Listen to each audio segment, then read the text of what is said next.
Have you ever done something that you wish you could go back in time and stop yourself from doing? Probably yes. I mean, we're only human after all. And how could our younger selves have known that our older selves would be cursing the decision they're making today? This week, I wish I could go back in time and tell past Nicole, hey, yeah, I know it's a hassle to worry about storing and carrying around all these books when you're gearing up to move, but just hang on to them anyway, okay? You'll thank yourself later. So anyway, I spent over $150 this week on graphic novels. And to be fair, most of them were books I didn't own pre-selling most of my personal library, but at least if I'd acted a little bit more like a hoarder, I'd have a larger stack of material to tear through right now. So why am I restocking my personal library this week? And why is it important enough to talk about here? Allow me to explain. I have a bit of a confession to make. I don't consume a lot of media these days, and that's for two reasons. One, I physically did not have much time to consume media when I spent most of my waking hours working, and two, I know myself. When I get into a new thing, I can get really into it. Consuming a new fixation consumes me. I lose out on productivity when half the RAM in my brain is taken up with thoughts of my newest obsession and wanting to stop working to go consume more of it. And as an artist, the most dreaded thing I notice happens when I get hyper-obsessed with something is that it begins to bleed into my work. Being inspired by others' works is a tale as old as time. In fact, many creatives encourage you to consume as much media in your topic of interest as possible so that you can get in a frame of reference around the norms and styles of that field so that you can make something that fits within that area. I'm cool with that, when other people do it.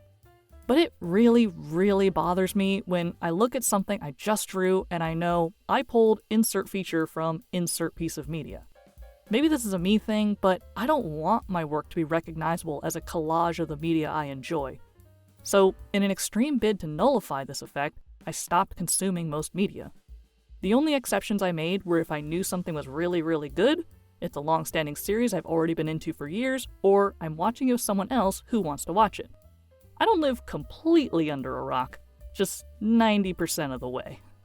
And I'm not so high and mighty as to believe that not consuming media will suddenly make me only able to produce original material.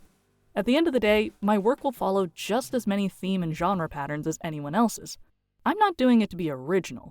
I'm doing it because I don't want to be labeled as a clear copycat, which is something I recognize I unconsciously do when I'm obsessed with a new thing. That said, dropping $150 on graphic novels this week when I haven't bought any in about 10 years is a sign that something has changed in me, and that change has been to my perspective on owning graphic novels. I want to publish my own graphic novel someday.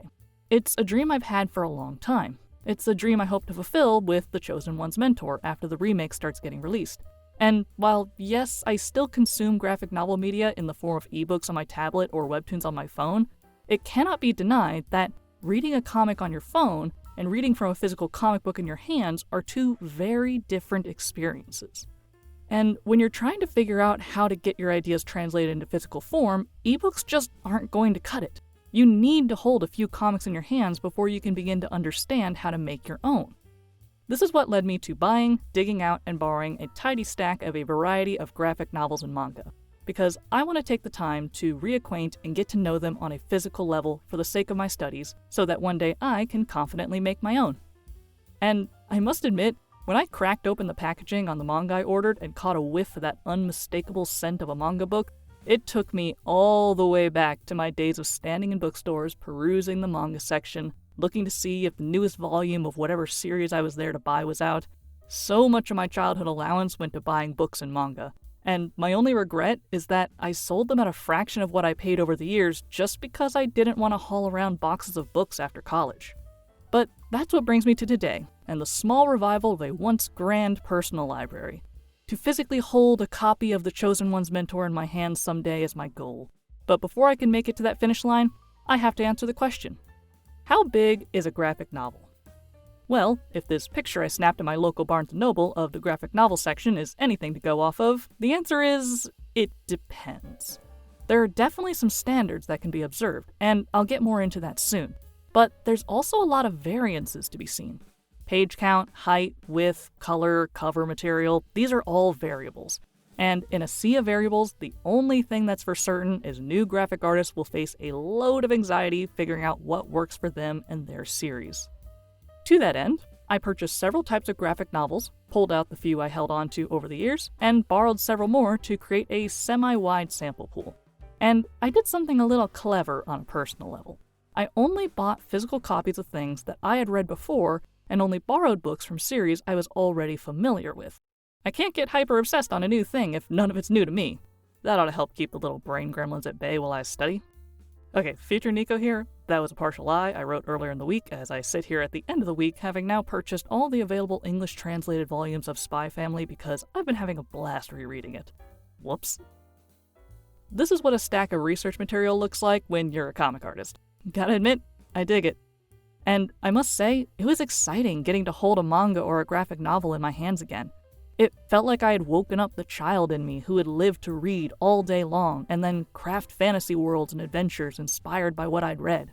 It definitely reignited a flame in my soul I didn't realize had dimmed over the years. It kinda makes me regret the years I'd spent denying myself the pleasure of owning physical copies of things just because I didn't want to deal with storing them and moving them.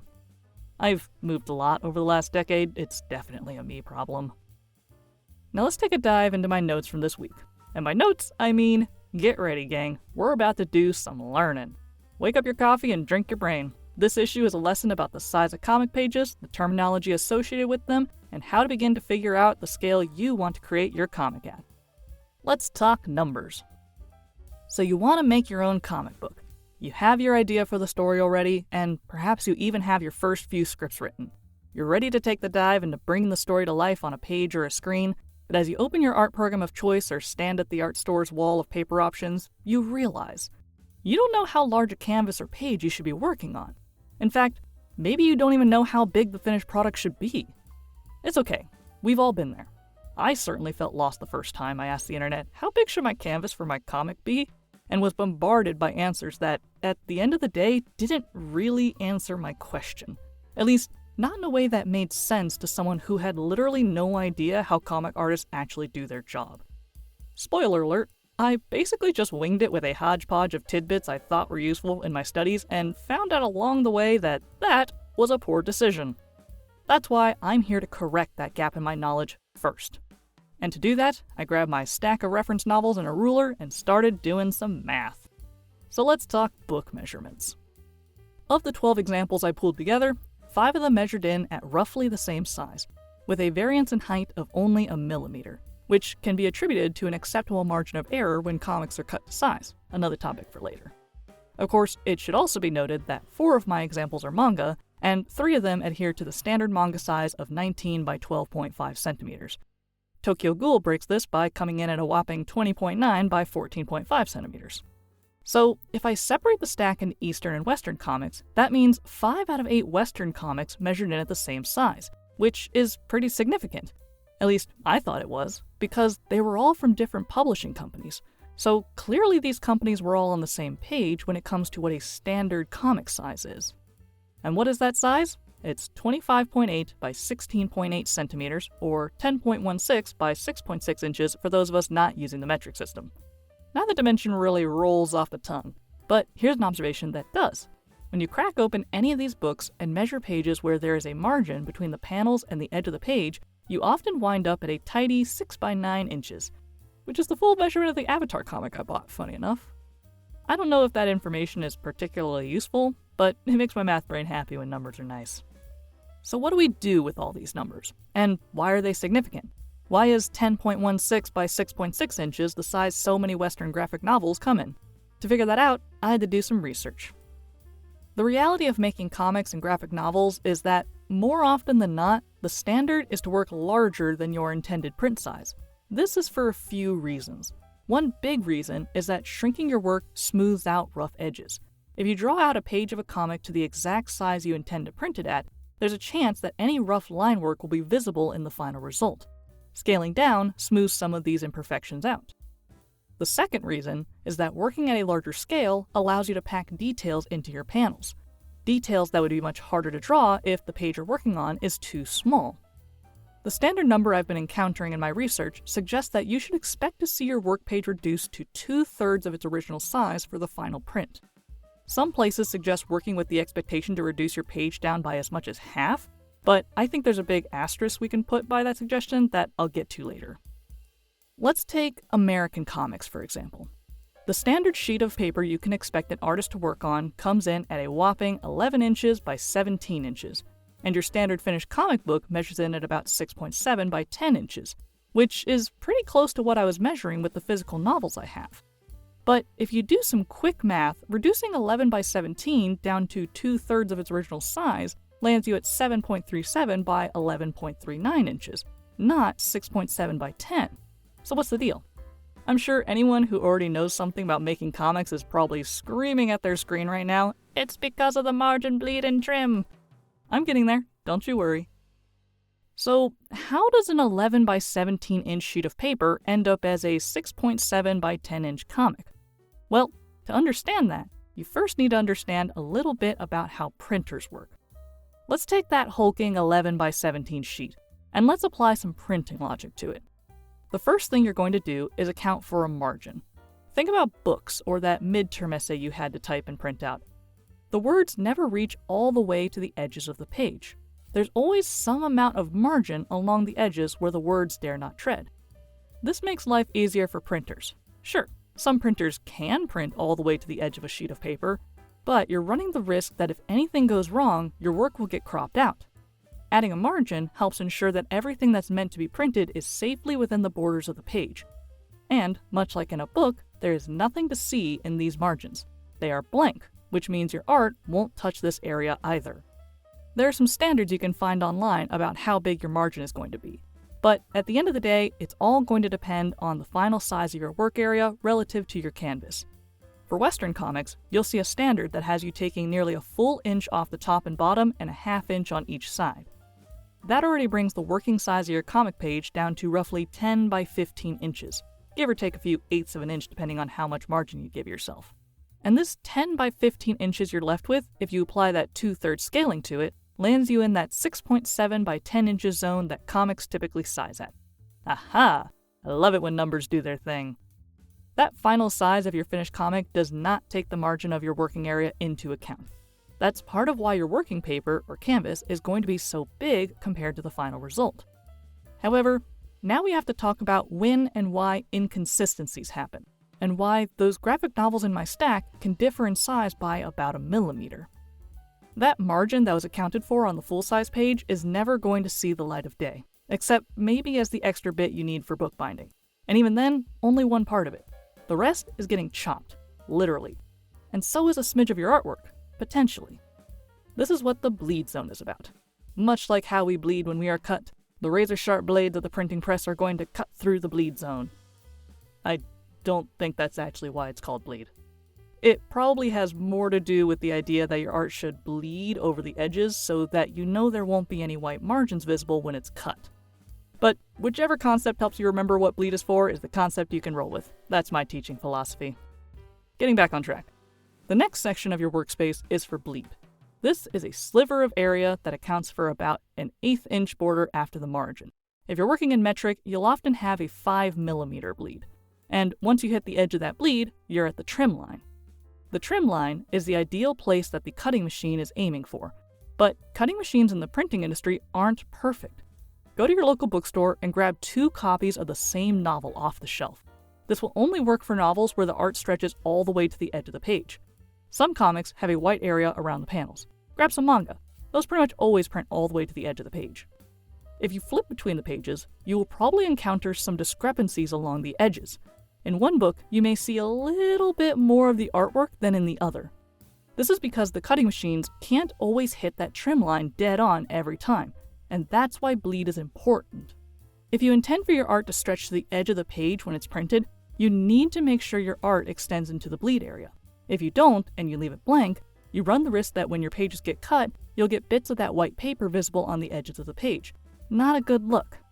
So you've got a margin where the paper is left blank, so you can guarantee all your work is printed out, a bleed where your art should spill over if you intend to have your panels stretch to the edge of the page, and a trim line, which is the ideal spot the cutting machine is trying to hit to keep your pages a consistent size. So the rest is all clear for you to make comics in, right? Because it's all going to make it to the final cut, right? Mostly. There is one more section to a comic page that, I'll be honest, confused my brain for a bit till I understood more about the printing process. It's called the safe area, and it could be a whopping 1/2 inch to 3/4 inches inside the trim on your full-scale sheet. But wait, I can hear you asking, as I asked myself long ago, if the cutting machine is trying to hit the trim line and the bleed is meant to account for discrepancies in the cut, why do you need a big safe area inside the trim? Isn't everything within the trim already a safe area? Technically, yes. The fact is, 99% of your art within the trim line is going to make it to the final product. But remember that cutting machines aren't perfect. Just as it's possible that the machine will cut outside the trim line and include something from the bleed, that means on the opposite side, to keep things even, the cut likely went over the trim line and into the area where your art is. This isn't a problem for your art unless you decide to put something really important on the absolute edge of your page and getting a millimeter or two shaved off it ruins the visual. Which, don't do that. There are composition rules for a reason. Follow them. It is, however, a danger if your dialogue is too close to the edge. The last thing you want is something a character is saying to get clipped off the final cut. The speech bubble itself is fine. That can get trimmed and it won't matter. But if you start clipping entire letters off your words, there's going to be a problem. By sheer coincidence, as if the gods knew I was going to be writing tutorials on this subject, I happened to end up with a manga where this exact problem occurred. Sure, the line is still legible, but it did get cut because the dialogue was too close to the edge and the cutting machine did it dirty. That safe area is as big as it is because problems like this can happen. But it doesn't mean you need to keep all your art smashed within it. It just means that all the most important parts of your art should be within that safe area. That means dialogue and anything in a composition that's important to the panel. Anything that exists outside the safe area should be the edges of word bubbles and parts of your composition that won't ruin the look or legibility of the shot if they get cut. Mistakes can happen. I guarantee you a huge margin for the safety area is probably the standard because so many comics were done dirty by a misaimed cut. Cut my dialogue once, shame on you. Cut it twice, maybe I should squeeze things in a little more to make sure this stops happening. And so we end up with a worksheet that looks like this. Crisp, clean, safe. And when reduced by 1/3, you'll end up with pages that are about 6.7 by 10 inches, with a little room for error because of the cutting process. Okay, but what if you don't want to make a graphic novel in the standard Western size? What about all the books from that picture on the shelf that aren't that size?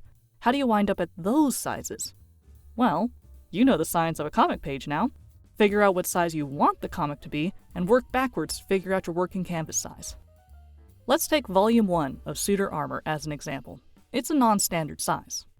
The book itself measures in at a nice 9 by 7 inches. Cracking it open shows that most pages have a clear, safe area, discerned from the area where the edges of the panels are visible, that measures about 8 by 5.8 inches. To make my life easier, I'm going to use centimeters for my calculations, because dealing with a measuring standard broken into 16ths is an absolute nightmare mathematically compared to metrics-based 10 system.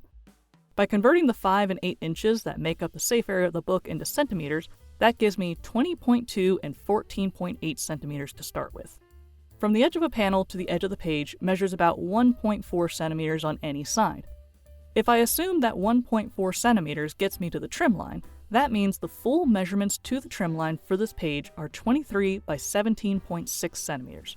20.2 plus 1.4 on the top plus 1.4 on the bottom, and 14.8 plus 1.4 to the left and 1.4 to the right. I'm going to go ahead and do the resizing calculations now, because what I have here are the physical dimensions of the downsized version of the original art. If I add the 5mm bleed now, then when it sizes up, I'll end up with a much larger bleed than intended. So I'm choosing to work with only the downsized numbers I'm sure about, which are the ones I physically measured out of the book. Okay, I'm going to get real mathy on you real quick. It's one thing to size a value down by 1/3. It's another to size it back up to that pre-1/3 value. Take the Western comic standard of 10 by 15, size down 1/3 to 6.7 by 10. You can't just multiply 6.7 by 1/3 and add that together to get back up to 10. If you try, you end up at 8.91, not 10. Instead, wonderfully enough, to get 6.7 back to 10, you multiply it by 150%, 1.5 to keep it easy. Yes, that's 10.02, but 6.7 was already a rounded value. It works perfectly to get 10 back to 15. So taking 23 and 17.6 and multiplying each by 1.5 gets me to 34.5 by 26.4 centimeters. This is the dimensions of the safe and mostly safe areas of the comic at full scale. Now I'll add the 1 centimeter to both measurements to account for a 5 millimeter bleed on both sides. That's 35.5 by 27.4. That converts to roughly 14 by 10.8 inches. So if I want to make a comic that will downsize to the same dimensions as the suit or armor comic, I need to work on a sheet of paper or canvas with a working area of 14 by 10.8 inches. Though that doesn't yet account for the margin around the page, which should now also be considered. Remember that margin isn't a set value, but it's pretty standard to add almost an inch to the top and bottom and a half inch to each side. That results in a total page size of 16 by 11.8 inches. All that's left now is to make a canvas that size in your art program of choice or find a sheet of paper that will allow you to work in that size. Of course, this is all for the hypothetical realm in which you want to make a uniquely sized comic.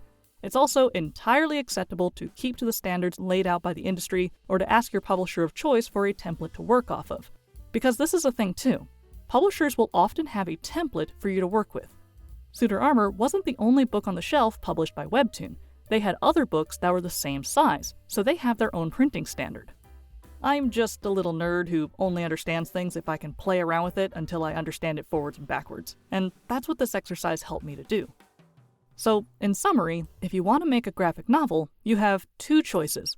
Go with one of the posted standards established by existing companies, or, if you're confident you want to print in a non-standard size, do the math to figure out how big your canvas or paper needs to be.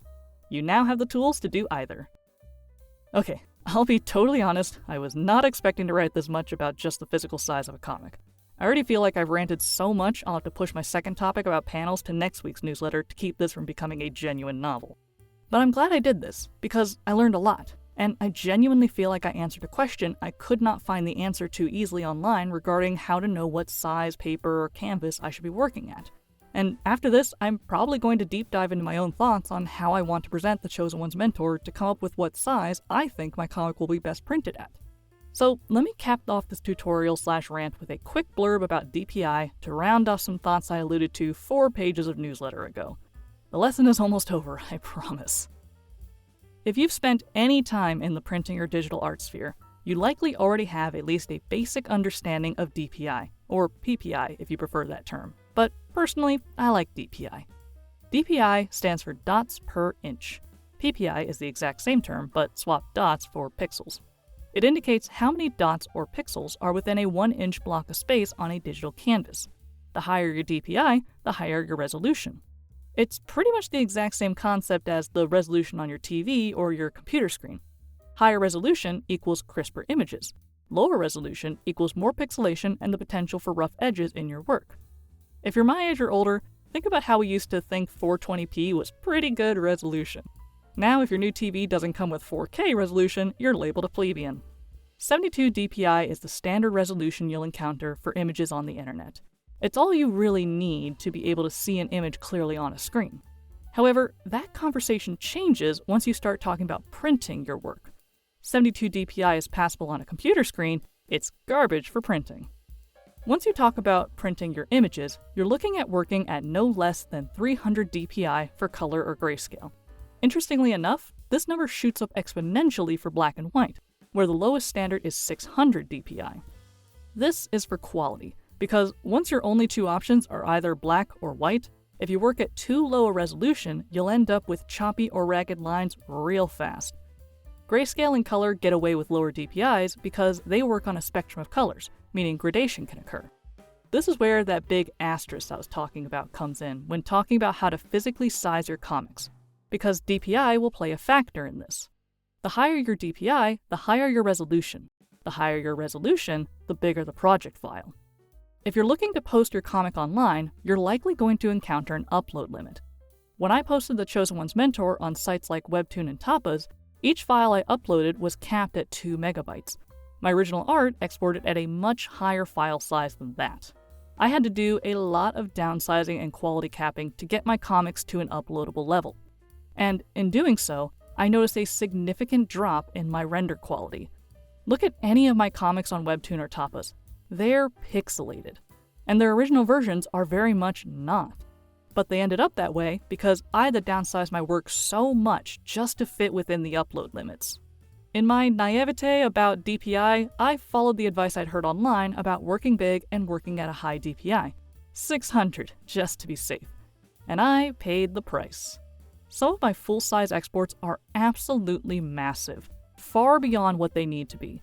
But that's because I hadn't yet learned how to refine my choice of comic size and resolution. When I remake TCOM, I'm scaling down to 350 DPI, and my canvas sizes are definitely going to be smaller, because I know now that I envision my comic printed on a manageable size sheet of paper once it's scaled down by a third. Keep this in mind when you're picking your project size. The more you scale down, the more your work has to compress. Yes, comic artists work at a larger size because they want to fit in details. But at a certain point, that detail becomes that smudge of pixels in the corner. And DPI can hurt this even more. You know what happens when a 600 DPI image gets scaled down to a fraction of its original size and converted to a 72 DPI image? It looks like crap. That's what happens. So should you work big and at high DPIs? Maybe. So long as you're either planning to work in black and white, your printed product is physically going to be massive, or you don't mind seeing the loss in quality when your project inevitably gets scaled down. There's a clear, happy medium to be found here. I did some messing around with my old files and found that, yes, taking my original work and scaling it down by a third still looks pretty good. It will look lovely if it's ever printed. But it was too big to scale nicely into a webcomic format no matter what I tried, and my quality suffered because of it. My point of this sidebar about DPI is this. 300, maybe 350, is going to get the job done just fine in most situations. If you're looking to do something non-traditional, maybe do some extra research before settling on your size and resolution. And by all means, do some tests. Try making projects at various sizes and resolutions and then mess with them until they start to lose quality. Take notes on when that happened. If it was before a certain threshold you know you need your files to get to, perhaps consider scaling down your original work. Maybe more research is needed before you tackle that next big project. I learned a lot in this last week about comic sizes that made so many issues I was facing over this last year suddenly make so much sense. Don't be afraid to go down a rabbit hole like I did and ask the internet every little question you could think of. Or take the hands-on approach and settle down on the couch with a stack of graphic novels and a ruler.